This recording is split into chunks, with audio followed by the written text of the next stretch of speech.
गावखेड्यात वाढलेला एक मुलगा जेव्हा कुलगुरू होतो, तेव्हा आता तो नक्की आपल्या बालपणाकडे कसं बघतोय? आणि ज्यावेळी मागे वळून पाहतो मी माझ्या प्रवासाकडे, भूतकाळातल्या प्रवासाकडे, त्यावेळी विश्वासच बसत नाही का मी इथपर्यंत कसा पोचलो.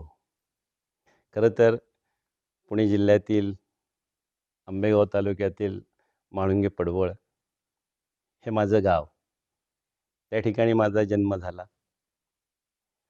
वडील आज आज ते खूप अर्बनाइज झालंय, पण त्यावेळेस ते तितकं नक्कीच नसेल. अजिबात नव्हतं त्यावेळी. 5 किलोमीटर पायी चालत जाऊन मग एसटीत बसायला लागायचं.